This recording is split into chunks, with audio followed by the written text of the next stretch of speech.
नमस्कार दोस्तों, Byju's government exam prep में आपका स्वागत है।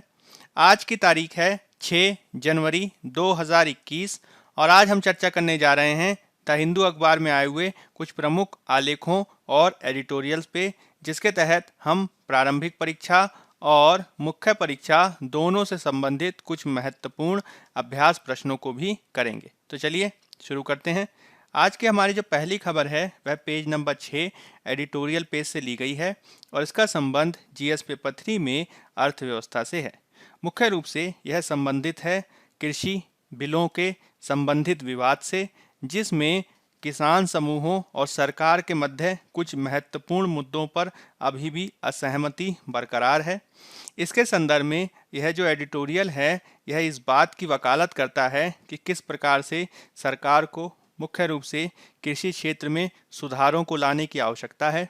किस प्रकार से हमें यह सुनिश्चित करना होगा कि जो किसान बिलों और कानूनों के संदर्भ में जो विरोध प्रदर्शन देखा जा रहा है, जो असंतोष जाहिर किया जा रहा है, उसको हमें ध्यान में रखना होगा और इसके तहत हमें कुछ और भी सुधारों को किए जाने की आवश्यकता है। तो कृषि क्षेत्र में सुधार से संबंधित ये एडिटोरियल महत्वपूर्ण है। संदर्भ क्या है? संदर्भ मैंने आपको बताया कि सरकार और किसानों के मध्य कृषि बिलों के संदर्भ में मतभेद लगातार बने हुए हैं, जिसमें सरकार ने इन किसान के कानूनों के माध्यम से यह कोशिश की है कि भारत में जो सरकारी मंडी प्रणाली होती है, एपीएमसी की व्यवस्था, जिसके तहत एक सरकारी माध्यम से प्रयास किया जाता है कि किसानों को उनके उत्पादों का मूल्य बेहतर मिले, इस पद्धति में जो सुधार किया जाना अपेक्षित है, उसके माध्यम से अब ये कोशिश की जा रही है कि मंडी प्रणाली की व्यवस्था में सुधार किया जाए और इसके माध्यम से किसानों को उसका लाभ दिया जाए। साथ ही साथ सरकार द्वारा इन कृषि बिलों के माध्यम से भारत में संविदा कृषि को भी बढ़ावा देने का प्रयास किया गया है और साथ ही साथ जो इसके संदर्भ में तीसरा जो कानून है वह है 1955 के अनिवार्य वस्तु अधिनियम के प्रावधानों में संशोधन करता है और इसके माध्यम से इसमें बहुत सारे कृषि उत्पादों जैसे कि आलू प्याज आदि को बाहर कर दिया गया है और इसके माध्यम से कृषि क्षेत्र को आधुनिक बनाने का सरकार ने एक लक्ष्य सामने रखा है। लेकिन बहुत समय से देखा जा रहा है कि जब से सरकार ने इन कृषि बिलों को कानून के रूप में पारित कर दिया है, उसके बाद से ही प्रमुख जो किसान क्षेत्र हैं वहाँ पे इसका अनेक मुद्दों पे विरोध प्रदर्शन देखा जा रहा है।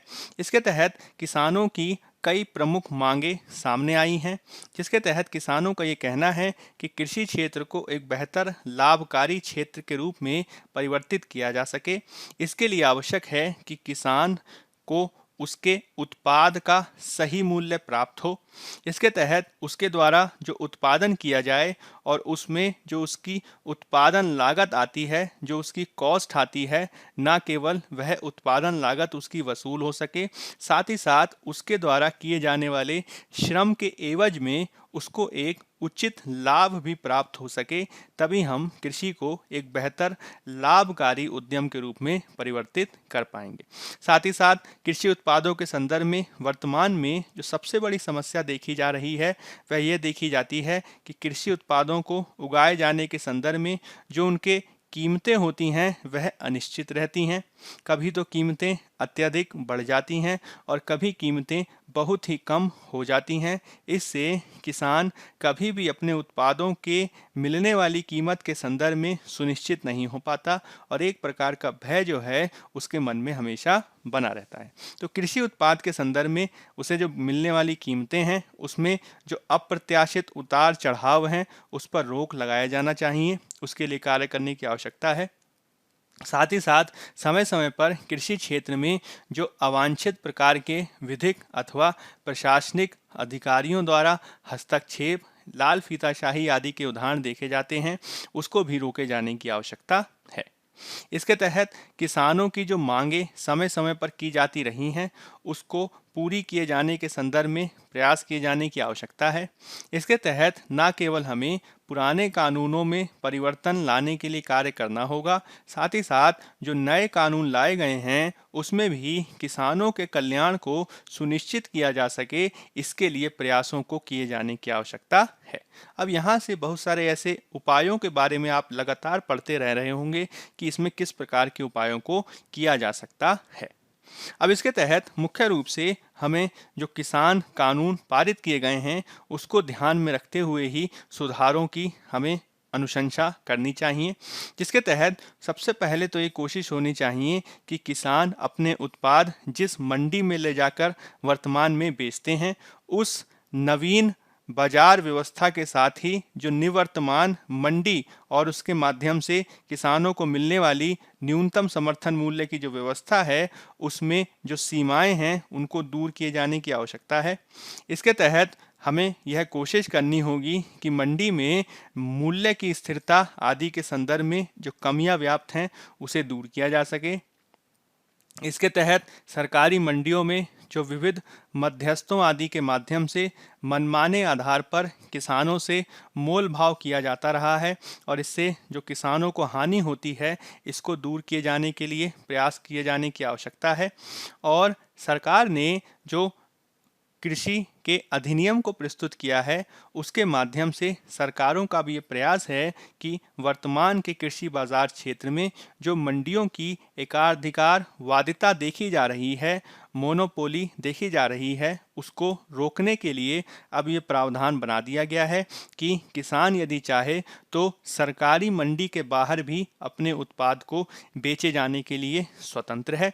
हालांकि किसानों का ये कहना है कि आप कानून के माध्यम से जो नवीन बाजार व्यवस्था को स्थापित करने का प्रयास कर रहे हैं वह भी बहुत सारी अनिश्चितताओं से युक्त होगा।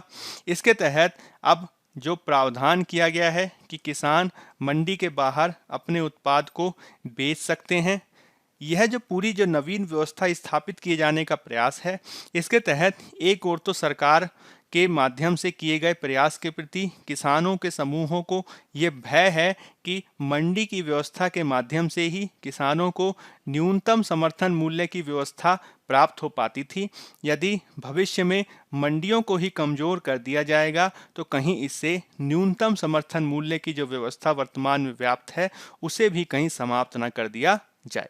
साथ ही साथ मंडियों से बाहर जब किसानों को अपने उत्पाद को बेचे जाने की स्वतंत्रता प्रदान कर दी जाएगी तो यह किसानों के लिए एक और नवीन चुनौतियों को लाने वाला क्षेत्र शामिल हो सकता है, जिसमें किसान इस नवीन बाजार के क्षेत्र में जो व्यापारी उनके कृषि उत्पादों को खरीदने वाले होंगे उनकी मनमानी का भी वे शिकार हो सकते हैं, जिसके तहत किसी न किसी बहाने आदि के आधार पर किसानों के मूल्य को कम करने का प्रयास किया जा सकता है। जैसे कि जो खरीदे जाने वाले व्यापारी हैं जो कृषि उत्पाद को खरीदेंगे वो किसानों के उत्पाद में, सब्जियों आदि में या फिर गेहूं चावल आदि में कोई कमियां निकाल सकते हैं, गुणवत्ता संबंधी कमियां दिखा सकते हैं।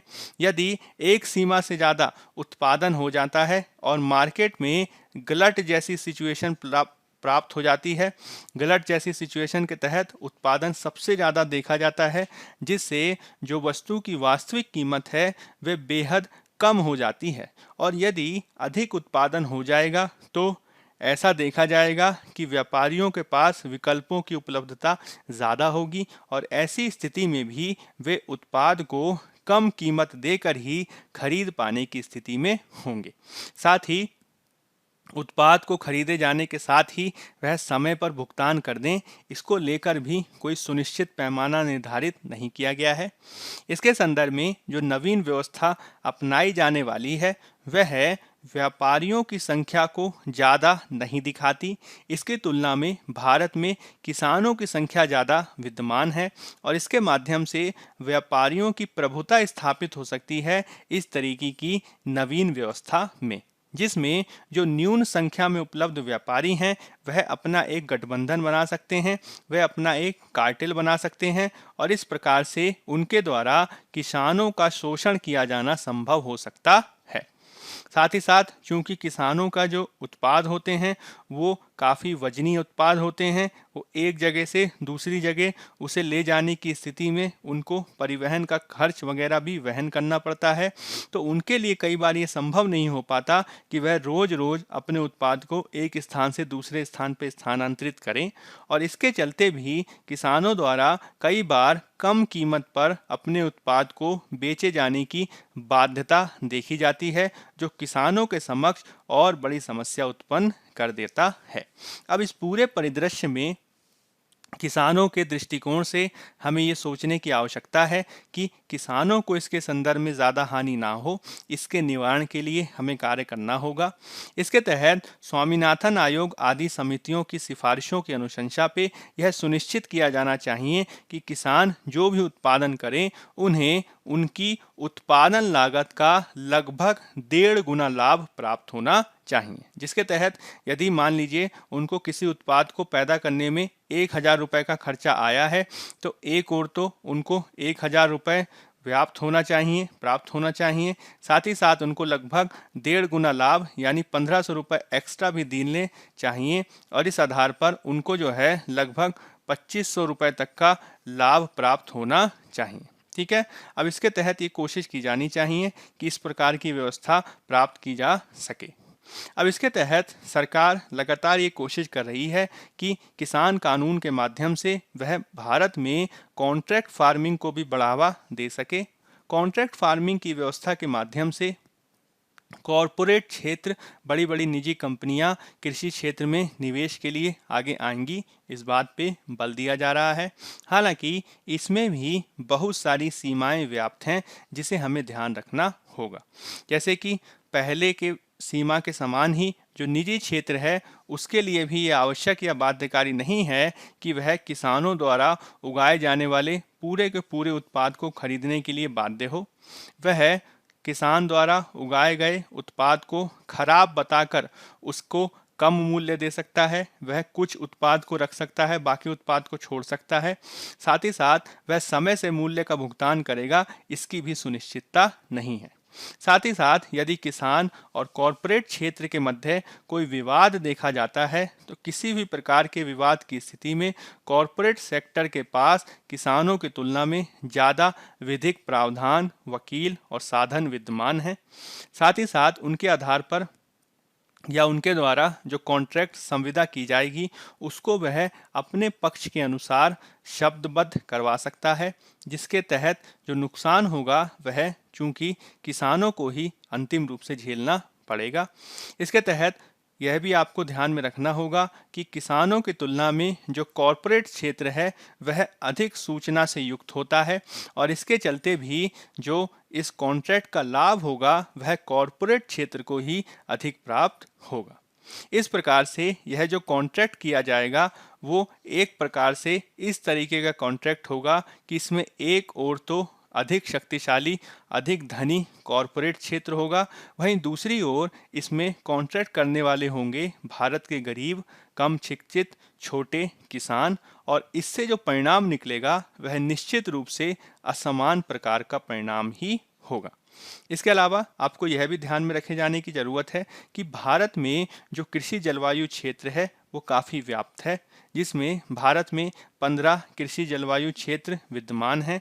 इसमें 50 से ज़्यादा प्रकार की फसलों को उगाया जाता है, और इनमें से ज़्यादातर को जो भारत की न्यूनतम समर्थन मूल्य की व्यवस्था है उसका लाभ प्राप्त नहीं हो पाता। इस चीज़ को भी ध्यान में रखते हुए यह सुनिश्चित करने की आवश्यकता है कि जो हमने न्यूनतम समर्थन मूल्य की व्यवस्था को स्थापित कर रखा है उसका लाभ सभी कृषि जलवायु क्षेत्रों में व्याप्त हो, साथ ही साथ अधिक से अधिक फसलों को भी इसका लाभ दिया जा सके, इसके लिए कार्य करने की आवश्यकता है। इसके तहत हम ये देखते हैं कि भारत में किसान संबंधी जो विद्रोह हैं वह ऐतिहासिक काल से ही लगातार देखे जा सकते हैं, जिसके तहत औपनिवेशिक काल में भारत के किसानों द्वारा 1860 के काल में नील विद्रोह को किया गया। 1921 में केरल में हम मोपिला किसानों के विद्रोह को देखते हैं। 1945 में हम महाराष्ट्र क्षेत्र में वर्ली आदिवासियों के किसानों के विद्रोह को देखते हैं। और स्वतंत्रता के बाद भी 1970 से सन 2000 के काल में हम बहुत सारे ऐसे आंदोलन को देख सकते हैं। इसके तहत शरद जोशी जैसे आंदोलनकारियों के द्वारा महाराष्ट्र आदि क्षेत्र में किसानों को उनके उत्पाद का बेहतर मूल्य प्राप्त हो, इसके लिए आंदोलन किया गया। इसी प्रकार से तमिलनाडु के क्षेत्र में भी किसानों को समय से कावेरी जल मिल सके सिंचाई आदि आवश्यकताओं के लिए, इसको लेकर भी किसानों द्वारा समय समय पर आंदोलन किया जाता रहा है। इस प्रकार से हम ये उदाहरण के रूप में प्राप्त करते हैं कि किसानों द्वारा अपनी समस्या के संदर्भ में क्षेत्र विशिष्टता के आधार पर, समयबद्धता के आधार पर आंदोलन किए जाने के उदाहरण देखे जाते हैं। क्योंकि भारत के अलग अलग किसानों की समस्याएं अलग अलग प्रकार की हैं, भारत के किसान, हर क्षेत्र के किसान अलग प्रकार की समस्याओं से ग्रस्त हैं। यही कारण है कि इनके द्वारा समान रूप से एक साथ आंदोलन कई बार नहीं देखा जाता। भारत सरकार द्वारा 2020 में जो नवीन किसान संबंधी कानून लाए गए हैं, उसके माध्यम से कोशिश ये की जा रही है कि पूरे भारत में हम एक समान रूप से सुधारों को कर सकें। हालांकि जिस प्रकार से किसानों की जो संख्या है वह अलग प्रकार की है, किसानों के जो अधिकार हैं वह अलग प्रकार के हैं। यही कारण है कि अलग अलग प्रकार के किसानों पे इसका प्रभाव भी देखने को मिलता है, और जिन किसानों पे इसका ज़्यादा प्रभाव पड़ा है वह इस समय सबसे ज़्यादा आंदोलन कर रहे हैं। तो आप इस बात को इस तरीके से देखने की आवश्यकता है कि जिन किसानों पे इन कृषि कानूनों का सबसे ज़्यादा प्रभाव पड़ेगा वो निश्चित रूप से इसके लिए ज़्यादा उग्रता को दर्शाएंगे। लेकिन इसका तात्पर्य ये नहीं है कि क्षेत्र के अन्य जो किसान हैं वो प्रभावित नहीं होंगे। ठीक है। अब इसके तहत सरकार लगातार ये कोशिश कर रही है कि हम कृषि क्षेत्र में भी बाज़ारों को खोलें, कृषि क्षेत्र में भी ईज़ ऑफ डूइंग बिजनेस को बढ़ावा दें। हालांकि इसमें आलोचकों का कहना है कि बहुत सारे जो किसानों के समूह हैं उनके हितों को इसके संदर्भ में ध्यान में नहीं रखा गया। जैसे कि जो गुजरात, राजस्थान जैसे अर्ध शुष्क क्षेत्र के किसान हैं, उनके हितों को पूरी तरीके से ध्यान में नहीं रखा गया। इसके अलावा जो भारत में छोटे और सीमांत कृषक हैं, जिनके पास 2 हेक्टेयर से कम भूमि है, उनके हित भी पूरे तरीके से साधे नहीं गए हैं। साथ ही साथ उनकी बाजार तक पहुंच को बेहतर बनाने का भी प्रयास नहीं किया गया। साथ ही साथ वर्तमान में उत्तर भारत के क्षेत्र में यह देखा जा रहा है कि ज़्यादातर किसान गेहूं और चावल, जिसको एमएसपी का सर्वाधिक लाभ प्राप्त होता है, उसको उगाने के लिए सबसे ज़्यादा प्रोत्साहित होते हैं। इससे भारत में जो कृषि पद्धति की विकास होता है, जो कृषि विविधीकरण की पद्धतियां होती हैं, वह नकारात्मक रूप से प्रभावित होती हैं। किसानों को इस प्रकार की गेहूं चावल की संस्कृति से बाहर निकालकर दूसरे प्रकार की फसलों को उगाए जाने के लिए प्रोत्साहित किया जाता रहा है। लेकिन यदि उनको दूसरे प्रकार की फसलों को उगाने में किसी प्रकार की समस्या होती है तो उसको निवारित किया जा सके, इसके लिए काम करने की ज़रूरत है। साथ ही साथ इस पूरे किसानों के परिदृश्य में हमें भूमिहीन किसानों और उनकी समस्याओं को भी निवारित करने के लिए काम करना होगा, और किसानों के सभी अलग अलग प्रकार की समस्याओं और समूहों को ध्यान में रखते हुए एक समग्र नीति के विकास की आवश्यकता है। अब इसके संदर्भ में सुधारों को एकाएक किया जाना चाहिए या फिर क्रमबद्ध रूप से इनको अपनाया जाना चाहिए, इसके संदर्भ में विशेषज्ञों का कहना है कि यदि हम कृषि क्षेत्र में सुधारों को एकाएक लाएंगे, बहुत तेजी से सुधार करेंगे, तो वह एक प्रकार का शॉक ट्रीटमेंट के समान होंगे, जिसमें जो कृषि बाजार हैं वह अस्त व्यस्त हो सकते हैं। हो सकता है कि वह तुरंत किए जाने वाले सुधारों के प्रति तैयार ना हो, और इससे जो है कृषि क्षेत्र में समस्याएं और भी बढ़ सकती हैं। इसके तहत हमें कोशिश ये करनी होगी कि समय समय पर विविध कृषि संबंधी आयोगों के माध्यम से जो सुधार वगैरह की अनुशंसाएं की गई हैं, किसानों के कल्याण के संबंधी अनुशंसाएं जो की गई हैं, 2022 तक किसानों की आय दुगना करने के संदर्भ में जो अनुशंसाएं की गई हैं, और इसके तहत MS स्वामीनाथन आयोग, अशोक दलवाई समिति की अनुशंसाओं को हमें स्वीकार करना होगा और इसके आधार पर कृषि में सुधार करना होगा। इसके तहत कोशिश ये करनी चाहिए कि वर्तमान में जो पंजाब हरियाणा के क्षेत्र में किसानों द्वारा अधिक जल सघन कृषि को किया जा रहा है, इससे जो है उनको निवारित किया जा सके, इससे उनको हटाया जा सके, जिसके तहत वो ना केवल अपने कृषि क्षेत्र को विविधीकृत कर सकें, साथ ही साथ उनको यदि इसके संदर्भ में किसी प्रकार की कोई हानि होती है तो इसको भी दूर करने के लिए कोशिश किए जाने की आवश्यकता है। इसी प्रकार से भारत के दूसरे क्षेत्रों जैसे कि पश्चिमी महाराष्ट्र आदि के क्षेत्र में गन्ने आदि की खेती करने वाले किसानों की समस्याओं को भी दूर करने के लिए प्रयासों को किया जाना आवश्यक है। और इसके संदर्भ में हमें हमेशा ये याद रखना होगा कि यदि हम एकाएक सुधार लाएंगे, जिसे हम शॉक ट्रीटमेंट के नाम से जानते हैं, तो वह प्रत्येक स्थिति में सही उपाय नहीं माना जा सकता, क्योंकि हम इस तरीके के उपायों को पहले भी अर्थव्यवस्था में लागू कर चुके हैं, जिसके तहत भारत द्वारा 1991 के पश्चात अर्थव्यवस्था के क्षेत्र में औद्योगिकरण को बढ़ावा देने के लिए एक प्रकार के त्वरित बदलाव को सामने रखा गया। इसके तहत हमने शॉर्ट ट्रीटमेंट के माध्यम से भारत में तीव्र गति से औद्योगिकरण करने के लिए बहुत तेजी से कानूनों को बदला। हालांकि इससे जितनी अपेक्षा हम कर रहे थे कि इससे औद्योगिकरण बढ़ेगा, वह उस वांछित रूप में आगे नहीं बढ़ा। इससे बहुत सारे जो लोग हैं वह बेरोजगार हो गए, और इस सब बातों को ध्यान में रखते हुए ही हमें किसी न किसी क्षेत्र में, या फिर चाहे वो कृषि का क्षेत्र हो या फिर कोई भी क्षेत्र हो, इन सारे के सारे क्षेत्रों में सुधारों को करने की आवश्यकता है।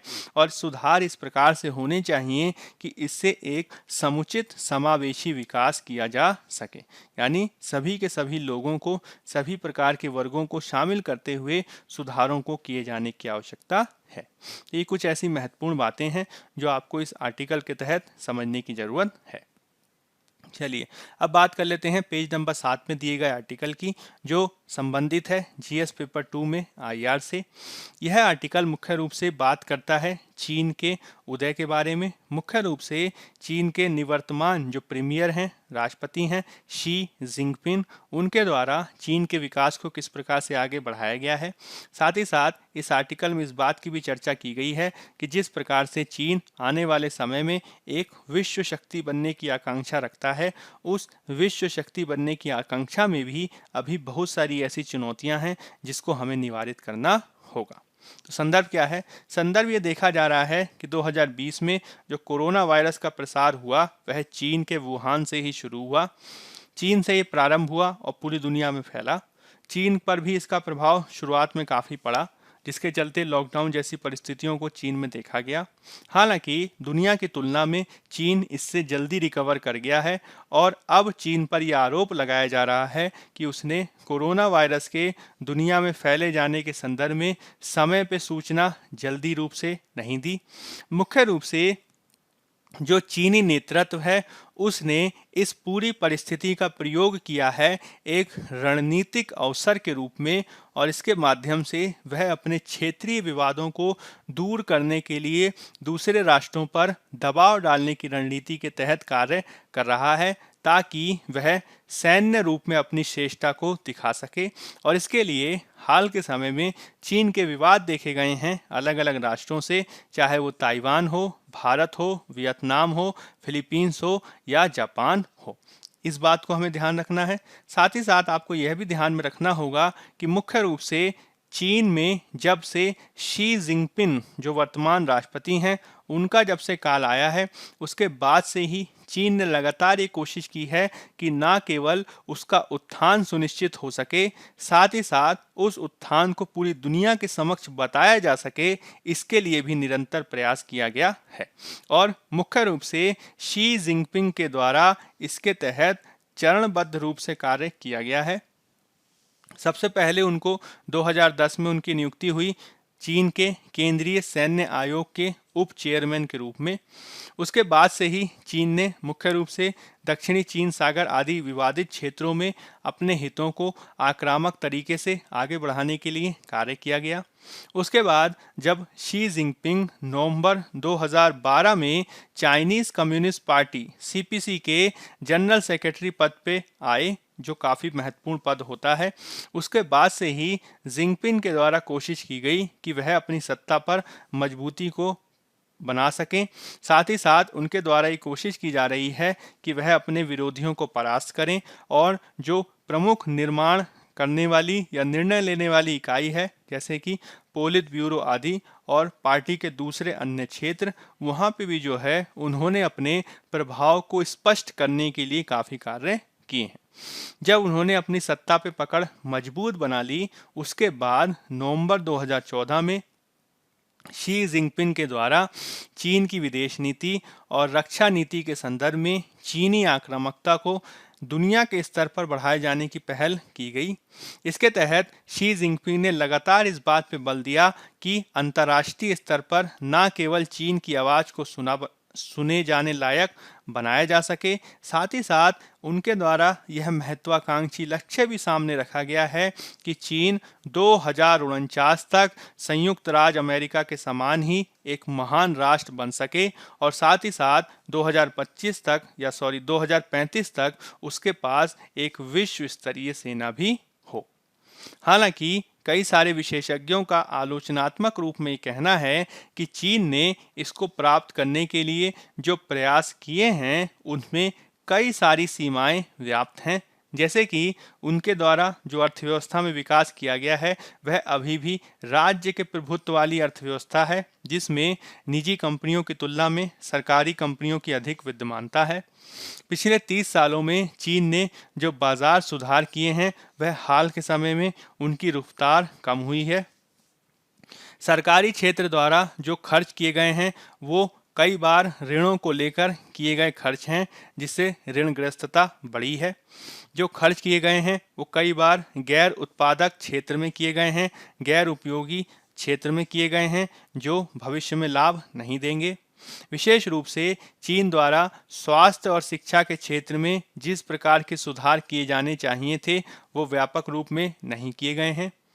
उसके द्वारा निरंतर ये लगातार कोशिश की जा रही है कि चीन में मानव मौलिक स्वतंत्रता आदि पर रोक लगाई जा सके और साथ ही साथ जिस प्रकार से चीन अंतर्राष्ट्रीय स्तर पर आक्रामक नीतियों को अपना रहा है, उसके चलते चीन ज़्यादा से ज़्यादा आइसोलेट होता जा रहा है। ज़्यादा से ज़्यादा जो है उसका जो प्रभाव है वह बढ़ तो अवश्य रहा है, किंतु राष्ट्र उसे मानने को तैयार नहीं है।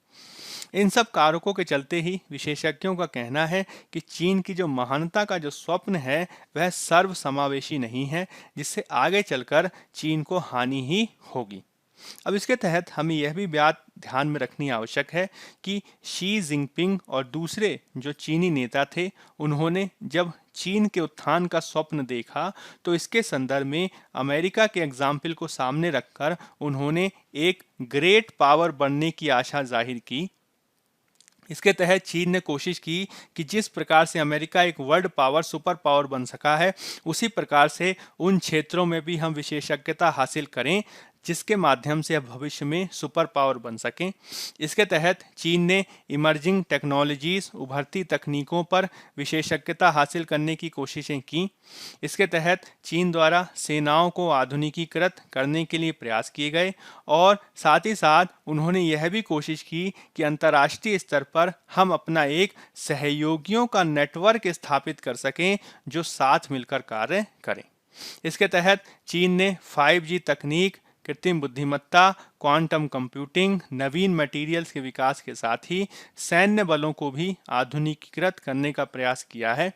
इसके तहत उसने अपनी नौसेना, जल सेना, नौसेना, थल सेना, वायुसेना को एकीकृत कार्यवाही करने के लिए जॉइंट थिएटर कमांड का निर्माण किया है ताकि तीनों मिलकर कार्य करें। इसके अलावा चीन द्वारा अंतर्राष्ट्रीय स्तर पर अपनी प्रभुता को स्थापित करने के लिए 2013 में बेल्ट एंड रोड इनिशिएटिव को प्रारंभ किया गया। इसके तहत अलग अलग क्षेत्रों, अलग अलग महाद्वीपों में नवीन अवसंरचनात्मक विकास को स्थापित करने के लिए चीन द्वारा बड़ी मात्रा में ऋण को दिया गया।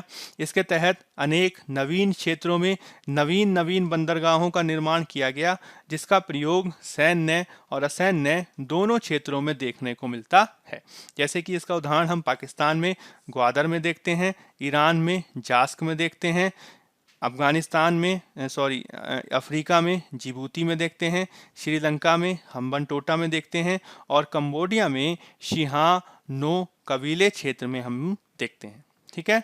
अब इसके तहत लगातार चीनी सरकार ये कोशिश कर रही है कि वह साम्यवाद के लक्ष्य को अंतर्राष्ट्रीय स्तर पर हासिल कर सके।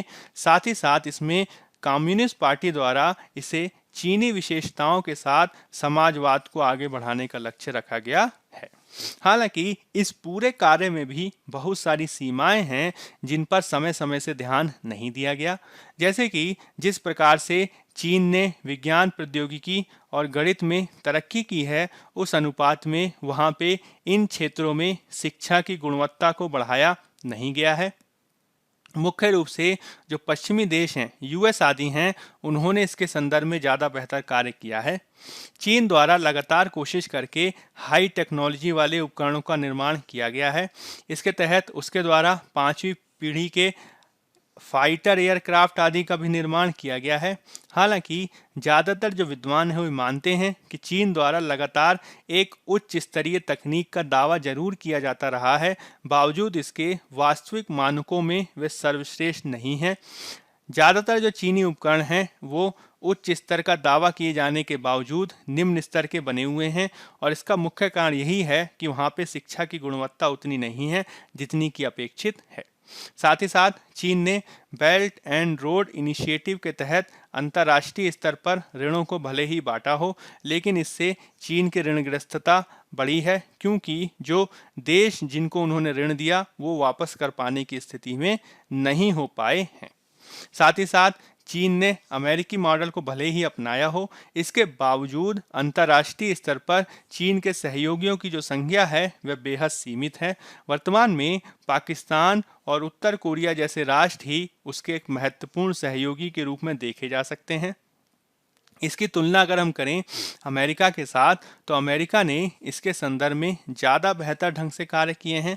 इसके तहत अमेरिका ने न केवल उच्च मात्रा में संपत्ति और सैन्य शक्ति हासिल की है, साथ ही साथ उसने लोकतंत्र के सिद्धांत के आधार पर एक बेहतर गवर्नेंस का मॉडल, अंतर्राष्ट्रीय सहायता के मॉडल के साथ ही विविध प्रकार के जो वैश्विक सार्वजनिक गुड्स या फिर ग्लोबल पब्लिक गुड्स होते हैं उनको भी उपलब्ध कराने में महत्वपूर्ण भूमिका निभाई है।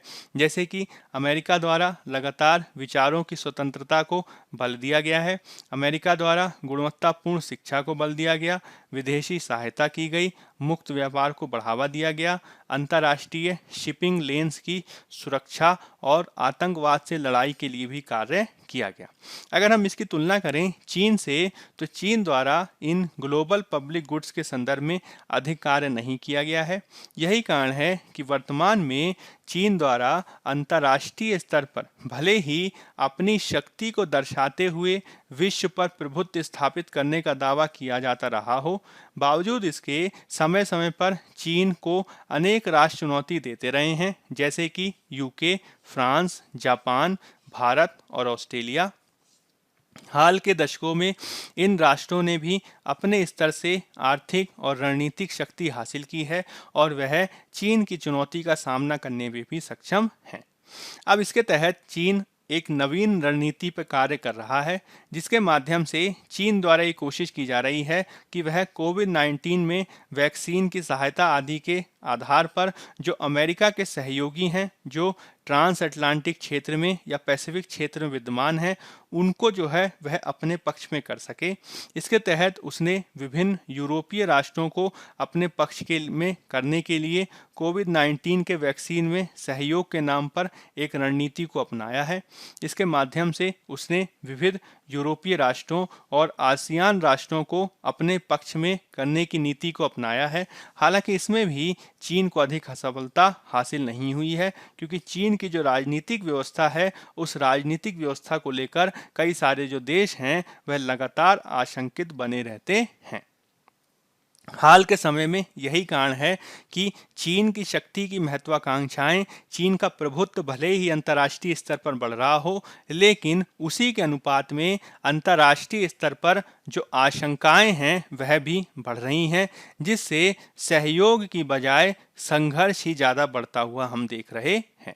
यही कारण है कि चीन को यदि अंतर्राष्ट्रीय स्तर पर एक सर्व स्वीकार्य शक्ति के रूप में उभरना है, तो इसके लिए आवश्यक है कि न केवल वह शांतिपूर्ण उत्थान को सुनिश्चित करे, साथ ही साथ अंतर्राष्ट्रीय स्तर पर उसकी स्वीकार्यता को बढ़ाया जा सके। इसके संदर्भ में भी उसके द्वारा कार्य किए जाने की आवश्यकता है। ठीक है, चलिए अब बात कर लेते हैं एक और आर्टिकल की, जो दिया गया है पेज नंबर 7 पर, और इसका संबंध जीएस पेपर 2 में आईआर से है। मुख्य रूप से यह संबंधित है भारत यूके संबंधों के दृष्टिकोण से। संदर्भ क्या है? संदर्भ यह है कि भारत के प्रधानमंत्री ने यूके के प्रधानमंत्री बोरिस जॉनसन को गणतंत्र दिवस की परेड में आमंत्रित किया था। हालांकि ब्रिटेन में अब कोरोना वायरस की व्यापकता के प्रभाव के चलते इसको अंतिम समय में रद्द कर दिया गया है। अब इस पूरे माहौल से जो भारत और ब्रिटेन के मध्य जो संबंध हैं फिर से चर्चा में आ गए हैं। हाल के वर्षों में अगर हम देखें तो भारत और यूके के मध्य संबंध काफ़ी बेहतर हुए हैं।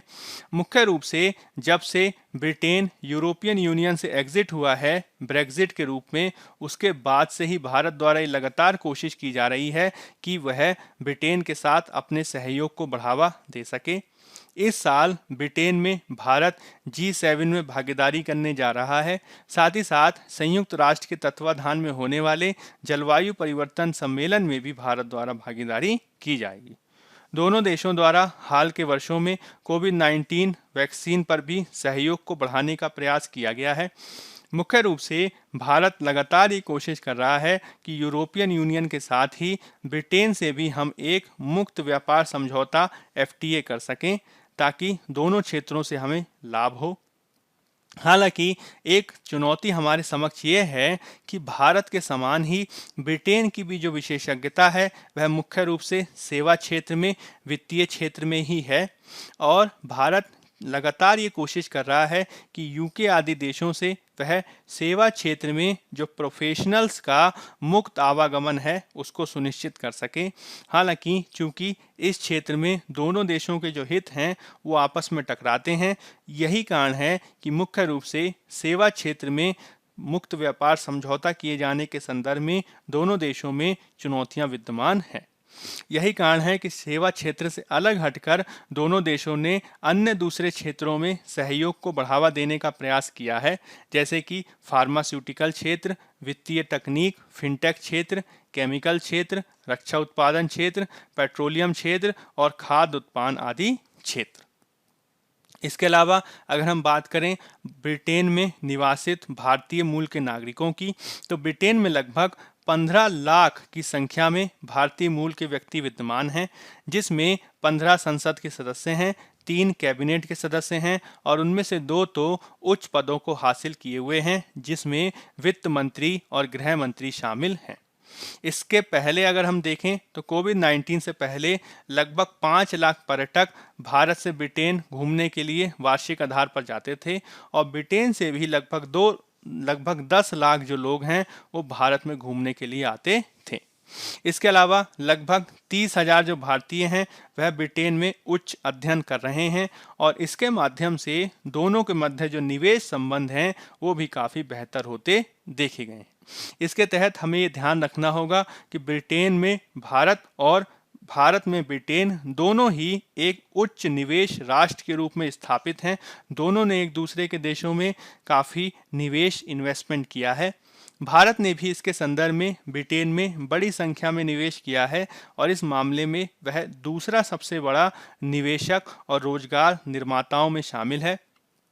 दोनों के संबंध में व्यापारिक संदर्भ में भारत जो है इस संदर्भ में लगभग 16 बिलियन डॉलर के क्रेडिट बैलेंस में है, यानी व्यापार जो किया जा रहा है उसमें भारत को ज़्यादा लाभ है। हालांकि दोनों के मध्य जो व्यापार जिस लेवल पे होना चाहिए था उस लेवल पे व्यापार नहीं हो पाया, जिसे और अधिक विकसित किए जाने की अपेक्षा है। जिस प्रकार का व्यापार देखा जाता है जर्मनी के साथ अथवा बेल्जियम आदि के साथ। अब इन सारी कमियों को दोनों देश दूर कर सकें और इन कमियों को दूर करके संबंधों को और बेहतर बनाने की दिशा में कार्य कर सकें, इसके लिए कार्य करने की आवश्यकता है। ठीक है, तो ये कुछ महत्वपूर्ण बातें हैं जो हमें इस आर्टिकल के संबंध में समझने की आवश्यकता है। अब इसके अलावा यह भी चीज़ आपको समझनी होगी कि ब्रेग्जिट जो अभी दिसंबर 2020 में संपन्न हुआ, उसमें जो है चूंकि बोरिस जॉनसन को पिछले प्रधानमंत्रियों की तुलना में ज़्यादा सफलता मिली है, इससे ये आशा की जा रही है कि निवर्तमान प्रधानमंत्री बोरिस जॉनसन 2024 तक अब प्रधानमंत्री बने रह सकेंगे। इसके चलते अब चूंकि भारत में भी प्रधानमंत्री 2024 तक रहेंगे नरेंद्र मोदी जी, तो दोनों देश पर्सनल लेवल पर भारत यू के संबंधों को उच्च स्तर पर ले जा सकें, इसके लिए भी कार्य करने की आवश्यकता है। ठीक है, चलिए अब हम बात कर लेते हैं एक और आर्टिकल की जो दिया गया है पेज नंबर 10 पर, और इसका संबंध जीएस पेपर 2 में आईआर से है। मुख्य रूप से यह संबंधित है भारत अमेरिका रक्षा संबंधों से, और हाल के संबंध में हाल के वर्षों में जिस प्रकार से भारत और अमेरिका रक्षा संबंधों में जो आप कह सकते हैं कि एक प्रकार की जो प्रगाढ़ता देखी गई है वो इस आर्टिकल के माध्यम से दर्शाई गई है, जिसमें अब अमेरिकी राजदूत केनेथ जस्टर का भी वक्तव्य महत्वपूर्ण हो जाता है। अब इसके संदर्भ में एक सम्मेलन में जो अमेरिकी राजदूत हैं उनके द्वारा ये बताया गया है कि हाल में जो भारत का चीन से सीमा विवाद देखा गया, उसके संदर्भ में भारत द्वारा अमेरिका से सहयोग को बढ़ावा दिया गया है। इसके तहत भारत ने विशेष रूप से अमेरिका से अनेक स्तरों पर सहयोग को बढ़ावा देने के लिए कार्य किया है। इसके तहत भारत द्वारा मुख्य रूप से जो हमारा इंडो पैसिफिक क्षेत्र है, उस इंडो पैसिफिक क्षेत्र में शांति व्यवस्था को बढ़ावा देने के लिए सहयोग किया है। इसके तहत अमेरिका विशेष रूप से जो प्रशांत क्षेत्र है वहाँ पे उसने अपने विद्यमान सैन्य कमांड को नाम बदलकर इंडो पैसिफिक कमांड रखा है। भारत द्वारा भी विदेश मंत्रालय में जो विशिष्ट इंडो पैसिफिक डिवीजन बनाई है वह भी इस बात को दर्शाती है कि किस प्रकार से विशेष रूप से हिंद प्रशांत क्षेत्र में दोनों के मध्य सहयोग बढ़ा है। इसके तहत भारत और अमेरिका विविध प्रकार के समझौतों आदि के माध्यम से जो दोनों के मध्य जो सहयोग है, जैसे कि भूस्थानिक डेटा, सैटेलाइट मानचित्र का डेटा और जो उच्च जलवायु की स्थितियां होती हैं जैसे कि लद्दाख में न्यून जलवायु का क्षेत्र, वहां पर जो है दोनों देशों के मध्य वस्त्रों के क्षेत्र में सहयोग किए जाने के संदर्भ में कार्य किया गया है। मुख्य रूप से 2017 के बाद से ही भारत और अमेरिका ने इस क्षेत्र में अपने संबंधों को विशेष आधार पर विकसित करने का प्रयास किया है, जिसमें रक्षा संबंध काफ़ी व्यापक रूप में दिखाई देते हैं। हालांकि रक्षा क्षेत्र में ही हम ये देख रहे हैं कि काफ़ी सारे तनाव भी विद्यमान हैं, जैसे कि भारत रूस से S-400 मिसाइल सिस्टम को खरीदे जाने के संदर्भ में भारत ने समझौता किया है, लेकिन अमेरिका ने रूस से होने वाले व्यापार की स्थिति में उसके द्वारा बनाए गए काटसा अधिनियम के तहत प्रतिबंधों को लगाए जाने की भी बात की है, जिससे दोनों के मध्य भविष्य में तनाव हो सकता है। तो इस प्रकार से हम तनाव को ना देखें, रक्षा संबंध हमारे बेहतर तरीके से विकसित हों, इसके लिए हमें कार्य करने की आवश्यकता है। ठीक है, तो ये कुछ महत्वपूर्ण बातें हैं इसके संदर्भ में जो हमें ध्यान रखनी होंगी। चलिए अब हम बात कर लेते हैं कुछ प्रीलिम्स प्रैक्टिस क्वेश्चन की। हाल ही में चर्चा में रहा एवियन इन्फ्लुएंजा या बर्ड फ्लू वायरस के निम्नलिखित में से किस या किन उपभेदों या स्ट्रेन से संबंधित है। H5N1, H5N2, H5N8 की उपरोक्त सभी। तो हाल के वर्षों में एवियन इन्फ्लुएंजा या वर्ल्ड फ्लू, उसमें H5N1 जो है वो काफ़ी चर्चा में रहा है। हालांकि मनुष्यों में जो वर्ल्ड फ्लू के उदाहरण देखे गए हैं उसमें H5N1, H5N2 और H5N3 उपरोक्त सभी जो हैं देखे जा सकते हैं। तो उत्तर क्या हो जाएगा? उत्तर हो जाएगा हमारा डी, उपरोक्त सभी। तो हाल के समय में यह जो बर्ड फ्लू का जो खतरा है वह फिर से भारत में देखा जा रहा है, जिसके चलते केरल में 21,000 से अधिक चिड़ियों को मारा गया है। साथ ही साथ जो हिमाचल प्रदेश है वहाँ पे 2,000 से ज़्यादा जो प्रवासी पक्षी हैं वो मृत पाए गए हैं। अगर हम बात करें एवियन इन्फ्लुएंजा या बर्ड फ्लू की, तो हाल में चर्चा में तब आया जब हिमाचल प्रदेश में कुछ जंगली हंस, राजस्थान और मध्य प्रदेश में कुछ कौवे और केरल में बत्तखों के बीच बर्ड फ्लू की सूचना मिली। साथ ही साथ हरियाणा में पिछले कुछ दिनों में लगभग 1 लाख पोल्ट्री पक्षियों की रहस्यमय तरीके से मौत हुई है। अगर हम बात करें एवियन इन्फ्लुएंजा या बर्ड फ्लू की, तो यह एक अत्यधिक संक्रामक वायरल प्रकार की बीमारी है जो इन्फ्लुएंजा टाइप ए वायरस के कारण होती है।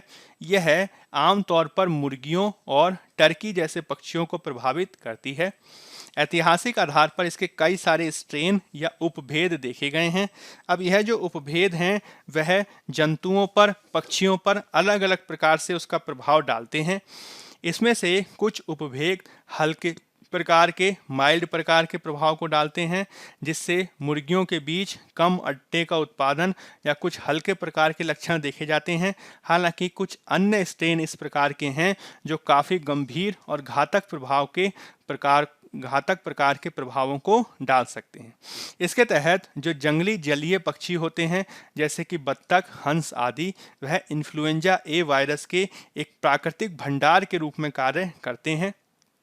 इसके तहत जो ये जंगली पक्षी होते हैं उनमें जो बीमारी होती है वह विकसित हुए बिना कई सालों तक बनी रहती है और वह बिना उससे प्रभावित हुए दूसरे पक्षियों आदि को इसका प्रसार करते रहते हैं। चूंकि पक्षी जब एक जगह से दूसरी जगह उड़ान भरते हैं तो वो उड़ान भरते समय भी उत्सर्जन करते रहते हैं। इससे वे पूरी दुनिया में इन्फ्लुएंजा वायरस को प्रसारित कर सकते हैं। इस प्रकार से विशेष रूप से जो वाटर बर्ड्स होते हैं, जो जलीय पक्षी होते हैं, जो कई बार कई हजार किलोमीटर की यात्रा करते हैं, वो बहुत आसानी से समय समय पर इस वायरस का प्रसार कर सकते हैं। जिस देश में वो जाएं, जिस क्षेत्र में वो जाएं, वहाँ की मुर्गियों और स्थलीय पक्षियों में। और ऐतिहासिक आधार पर यह जो वायरस है वो आगे चलकर सुअरों में, घोड़ों में, बिल्लियों में और कुत्तों जैसे स्तनधारियों में भी फैल जाता है। ठीक है। अब यह जो बर्ड फ्लू का जो प्रकोप है वह दुनिया भर के मुर्गे मुर्गियों को, चिकन्स को दशकों से प्रभावित कर रहा है और इसमें कोशिश ये की जाती है कि यह बहुत तेज़ी से ना फैले। इसके लिए जो संक्रमित पक्षी हैं उनको मार देना इसके प्रसार को रोकने का एक सामान्य उपाय माना जाता है। 1997 साल तब महत्वपूर्ण रूप से चर्चा में आया जब मनुष्यों को पहली बार इस प्रकार के संक्रमण ने प्रभावित किया। यह जो बीमारी है वो हांगकांग के एक जीवित पक्षी बाजार के प्रकोप के बाद फैली। यह जो वायरस था वो था H5N1 प्रकार का वायरस। उसके बाद वायरस के दूसरे कई उपभेदों ने भी मनुष्यों को प्रभावित किया, जैसे कि H5N2, H5N8 आदि। और इसके माध्यम से देखा गया कि किस प्रकार से बर्ड फ्लू जानवरों से मनुष्यों को प्रभावित कर रहा है और इसके चलते अब यह एक वैश्विक सार्वजनिक स्वास्थ्य की चिंता के रूप में सामने आ गया है। आमतौर पर मनुष्यों को बीमारी तब होती है जब कोई संक्रमित जीवित या मृत पक्षियों के निकट संपर्क में आता है। आमतौर पर WHO का ये कहना है कि एक व्यक्ति से दूसरे व्यक्ति में बर्ड फ्लू नहीं फैलता। हालांकि साथ ही साथ WHO का यह भी कहना है कि जो बर्ड फ्लू से प्रभावित जो पक्षी होते हैं, यदि उनके मांस को अच्छी तरीके से पकाया जाए, अच्छी तरीके से गर्म किया जाए तो उनके मांस में यह जो वायरस होता है वो समाप्त हो जाता है, क्योंकि यह जो वायरस है वो गर्मी के प्रति काफ़ी संवेदनशील होता है और खाना पकाने में जिस तापमान का प्रयोग किया जाता है उससे ये मर जाता है। अब लेकिन भविष्य में ये आशंका जाहिर की जा रही है कि जिस प्रकार से कोरोना वायरस जैसे वायरसेस में लगातार परिवर्तन देखे जा रहे हैं, उसी प्रकार से यदि बर्ड फ्लू के वायरस आदि में परिवर्तन हो जाएं तो ये आसानी से एक व्यक्ति से दूसरे व्यक्ति को भी संक्रमित कर सकता है, जो भविष्य में संभावित रूप से एक महामारी का कारण भी बन सकता है।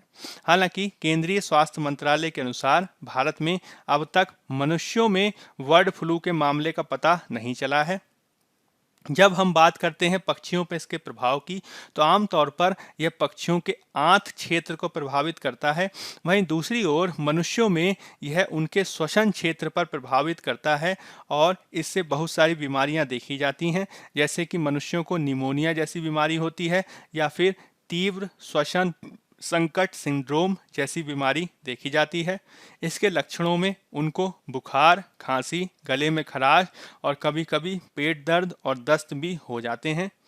इससे बचाव के लिए कुछ दवाएं दी जाती हैं, जिसमें एंटीवायरल दवाएं, विशेष रूप से ओसेल्टामिविर नाम की दवा काफ़ी महत्वपूर्ण है। अब इसके तहत मंत्रालय द्वारा ये सलाह दी गई है कि जो पोल्ट्री के साथ काम करने वाले लोग हैं वह पीपीई किट का प्रयोग करें और हाथ की स्वच्छता का ध्यान रखें, जिसके तहत सैनिटाइज़र आदि का प्रयोग किया जाना चाहिए। अमेरिका द्वारा इसके संदर्भ में 2007 में H5N1 को रोके जाने के लिए एक टीके को भी मंजूरी दी गई थी। साथ ही साथ इसके संदर्भ में world organisation for animal health, विश्व व्यवस्था के लिए जो विश्व संगठन है, उसके द्वारा ये सलाह दी गई कि यदि हम पोल्ट्री के पक्षियों का समय समय पर टीकाकरण करें तो इसके माध्यम से हम बर्ड फ्लू के प्रसार को रोक सकते हैं। साथ ही साथ जो अत्यंत गंभीर प्रकार की बीमारी है एवियन इन्फ्लुएंजा के गंभीर प्रसार को रोके जाने के संदर्भ में कोशिश ये की जानी चाहिए कि जहां से ये शुरू हुई है वहीं पे ही इसे समाप्त कर दिया जाए। तो इन रणनीतियों को अपनाकर हम इसके संबंध में बेहतर प्रयास कर सकते हैं। नेक्स्ट क्वेश्चन देख लेते हैं। निम्नलिखित कथनों में से सत्य कथनों की पहचान करें। कोरिंगा वन्यजीव अभयारण्य आंध्र प्रदेश में अवस्थित है। कोलेरू झील उड़ीसा में अवस्थित एक महत्वपूर्ण झील है। केवल एक, केवल दो, एक और दो दोनों की उपरोक्त में से कोई नहीं। तो इसमें पहला जो कथन है वो तो सत्य है, हालांकि दूसरा जो कथन है वो गलत है, क्योंकि कोलेरू झील जो है वह आंध्र प्रदेश और तमिलनाडु की सीमा पर अवस्थित एक महत्वपूर्ण झील है। ठीक है, तो दूसरा गलत हो जाएगा। केवल एक यानी ए जो है हमारा आंसर सही उत्तर है। अब यह तब चर्चा में आया जब हमने एशियन वाटर वर्ड की जनगणना को देखा है जो भारत में हो रही है। अब इसके संदर्भ में मुख्य रूप से कोरिंगा के क्षेत्र में भी जनगणना को किया जाना प्रस्तावित है। अगर हम इसको मैप के माध्यम से देखें तो आप देख सकते हैं वुलन नाम की झील जो है वह कश्मीर में है, सांबर झील जो है राजस्थान में है, चिल्का झील जो है वो उड़ीसा में है, कोल्लेरू जो है आंध्र प्रदेश में है, वहीं पुलिकट जो झील है वह आंध्र प्रदेश और तमिलनाडु की सीमा में अवस्थित झील है। अगर हम बात करें एशियाई वाटर वर्ल्ड जनगणना और इसका संबंध देखें वेटलैंड इंटरनेशनल के साथ, तो वाटर वर्ल्ड वेटलैंड्स के स्वास्थ्य के प्रमुख संकेतकों में से होता है, जिसमें जिस झील या वेटलैंड में जितने ज़्यादा पक्षी देखे जाते हैं वो उतना ही बेहतर एक स्वास्थ्य का संकेतक माना जाता है। और इसको सुनिश्चित करने के लिए हर जनवरी को एशिया और ऑस्ट्रेलिया के हजारों स्वयंसेवक अपने देश में वेटलैंड्स पे जाते हैं और वहाँ के वाटर वर्ड्स की गिनती करते हैं। यह जो है नागरिक विज्ञान कार्यक्रम सिटीजन साइंस प्रोग्राम कहलाता है एशियन वाटर वर्ड सेंसस, यानी एशियाई वाटर वर्ड की जनगणना। एशियाई वाटर वर्ड सेंसस एक global water bird monitoring programme है जो इंटरनेशनल वाटर वर्ड सेंसस का अभिन्न अंग है, जिसे वेटलैंड इंटरनेशनल द्वारा समन्वित किया जाता है। यह अफ्रीका, यूरोप, पश्चिम एशिया, कैरिबियन आदि क्षेत्रों में अंतर्राष्ट्रीय वाटर वर्ड जनगणना के अन्य क्षेत्रीय कार्यक्रमों के समानांतर चलता है, जिसके तहत एक ही समय में अलग अलग क्षेत्रों में जनगणना को करने का प्रयास किया जाता है। भारत में जो एशियाई वाटर वर्ल्ड सेंसस है उसकी शुरुआत 1987 में हुई और धीरे धीरे इसको प्रसारित किया जाता रहा है एशिया के अन्य क्षेत्रों में, जैसे कि अफगानिस्तान में, बाद में ये जापान, साउथ ईस्ट एशिया और ऑस्ट्रेलिया तक व्याप्त हुआ। इसके माध्यम से इस जनगणना में पूरा जो पूर्वी एशियाई क्षेत्र है, जो ऑस्ट्रेलियाई फ्लाईवे और मध्य एशियाई फ्लाईवे का एक भाग है, जिसके माध्यम से मध्य एशिया से बड़ी मात्रा में पक्षी उड़ के ऑस्ट्रेलिया और एशिया के अलग अलग क्षेत्रों में जाते हैं, उसके पूरे क्षेत्र में जो विविध प्रकार के जो जीव हैं उनकी गणना की जाती है, मुख्य रूप से वाटर बर्ड्स आदि की। और इसके तहत जो जानकारी उपलब्ध कराई जाती है वह सरकारी एजेंसियों और विविध एनजीओस को भी सौंपी जाती है, जिसके माध्यम से वो इसके संदर्भ में अनुसंधान आदि कर पाते हैं। इसमें रामसर कन्वेंशन, माइग्रेटरी स्पीशीज पर सम्मेलन, जैव विविधता पर सम्मेलन, वर्ल्ड लाइफ इंटरनेशनल का महत्वपूर्ण पक्षी क्षेत्र कार्यक्रम, इम्पोर्टेंट बर्ड एरिया प्रोग्राम आदि महत्वपूर्ण है। चलिए एक नेक्स्ट क्वेश्चन देख लेते हैं। निम्नलिखित में से कौन से देश खाड़ी सहयोग परिषद गल्फ कोऑपरेशन काउंसिल के सदस्य देशों में शामिल हैं? Bahrain, Kuwait, Oman, Qatar. केवल 1, 2 और 3, केवल 2, 3 और 4, केवल 1 और 4 के उपरोक्त सभी। तो इसके संदर्भ में चारों के चारों जो देश हैं वो जीसीसी के सदस्य देश में शामिल हैं। तो उत्तर हो जाएगा हमारा डी, उपरोक्त सभी। अब हाल में ये कथन जो है तब चर्चा में आया जब जीसीसी के सदस्य देशों में जो अधिकांश देश हैं उन्होंने विशेष रूप से सऊदी अरब आदि द्वारा जो कतर के साथ विविध कारणों को लेकर अपने संबंधों को खत्म कर लिया था, अब उसको पुनः बहाल करने के लिए वो आगे आए हैं। अगर हम बात करें जीसीसी की या खाड़ी सहयोग परिषद की, तो यह एक राजनीतिक और आर्थिक संघ है जिसमें इराक को छोड़कर फारस की खाड़ी के सभी अरब राज्य शामिल हैं। इसके सदस्य देशों में Bahrain, Kuwait, Oman, Qatar, Saudi Arab और संयुक्त अरब अमीरात शामिल हैं। 2011 में जीसीसी को एक खाड़ी संघ के रूप में बदलने का प्रस्ताव रखा गया था ताकि सदस्य देश मिलकर आर्थिक, राजनीतिक और सैन्य आधार पर समन्वय कर सकें। यह प्रस्ताव मुख्य रूप से सऊदी अरब द्वारा रखा गया इस क्षेत्र में ईरानी प्रभाव को कम करने के लिए। हालांकि हाल के वर्षों में विविध कारणों के चलते कतर के साथ इनके जो संबंध थे सऊदी अरब और दूसरे राष्ट्रों के, वो तनावपूर्ण तब हुए जब मुख्य रूप से पश्चिम एशिया यानी मध्य पूर्व और उत्तरी अफ्रीका क्षेत्र में जो विविध आप कह सकते हैं संगठन हैं उनको समर्थन दिया गया, जिसमें मुस्लिम ब्रदरहुड, लीबिया में हमास और कट्टरपंथी इस्लामवादियों को समर्थन दिया गया कतर के द्वारा, और उस पर यह आरोप लगाया गया कि वो इस प्रकार से मुख्य रूप से पश्चिम एशियाई क्षेत्र में आतंकवाद को बढ़ावा देने के लिए कार्य कर रहा है। उसके बाद इस प्रकार के आरोपों को लगाकर विविध अरब राज्यों ने कतर से अपने संबंधों को तोड़ लिया। इसके तहत 2014 में यूएई, सऊदी अरब और बहरीन ने कतर से अपने राजदूतों को वापस बुलाने की भी घोषणा कर दी। हालांकि हाल के समय में यह जो संबंध हैं वो फिर से बेहतर हुए हैं, जिसके पीछे एक बहुत बड़ा महत्वपूर्ण कारक यह माना जा रहा है कि जिस प्रकार से ईरान द्वारा अपने परमाणु कार्यक्रम को फिर से प्रारंभ कर दिया गया है, उसके चलते मुख्य रूप से पश्चिम एशिया में सऊदी अरब आदि देशों को ये भय है कि कहीं इससे ईरान का प्रभाव और ना ज़्यादा बढ़ जाए और कतर आदि देश उसके और करीब ना हो जाए। तो यह जो है आप मैप दे सकते हैं जिसमें सऊदी अरब, कुवैत, बहरीन, कतर, यूएई और ओमान जीसीसी के सदस्य देशों में शामिल हैं।